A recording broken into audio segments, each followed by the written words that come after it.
there, curious minds! Ever found yourself wondering why we have so many different languages? Why can't we all just speak one universal language? Well, today, we're going to explore the fascinating world of language and discover the reasons behind this diversity. It's going to be an exciting journey, so stay with me till the end. Let's start at the very beginning.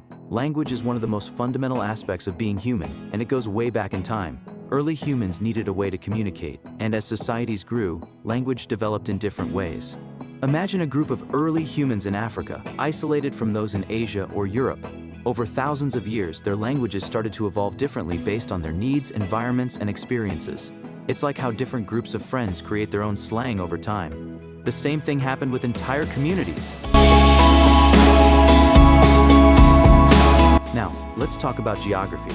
Geography is a huge factor in why languages differ so much. Imagine being separated from the rest of the world for thousands of years. The people in the mountains of Tibet, for example, would have a completely different language from those living on the beaches of Brazil. Over time, these groups developed their own unique ways of communicating. And even within a single country, like India or China, you'll find hundreds of languages spoken, all due to geography and isolation.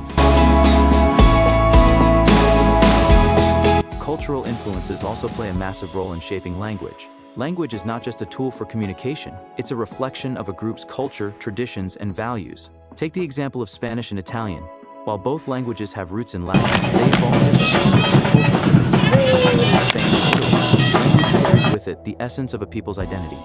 It's like when you hear someone speak, and you instantly get a sense of where they're from and what their background might be. Isolation is another reason why languages evolve.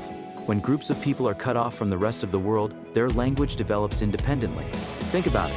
If you were stranded on a deserted island with a group of people for hundreds of years, your language would probably sound a lot different from the ones spoken by the people on the mainland. The same thing happened in history. Isolated communities, such as those in remote parts of Africa or the Pacific Islands, developed their own languages that were distinct from the rest of the world.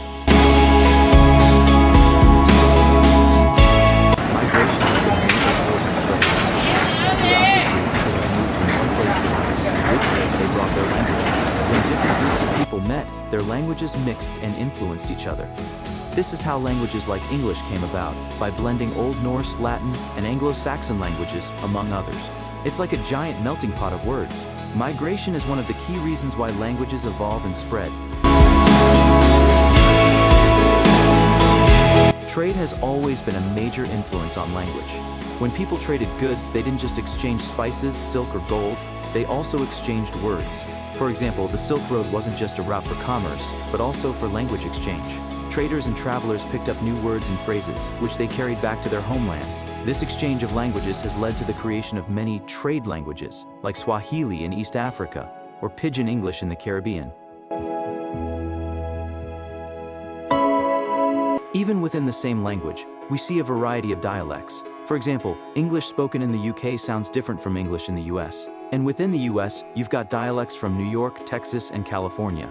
It's the same language, but with different flavors. These dialects form based on geography, history, and even social status. It's like a linguistic fingerprint that tells you where someone is from or what their cultural background is. Fast forward to today, and technology is playing a huge role in how we communicate. The internet has made it easier than ever to connect with people from all over the world. And social media is creating a new kind of global language. You've probably noticed how English is being mixed with slang from other languages in tweets, memes, and TikToks. This blending of languages is a result of globalization and the digital age. It's like we're creating a new global language that's constantly evolving.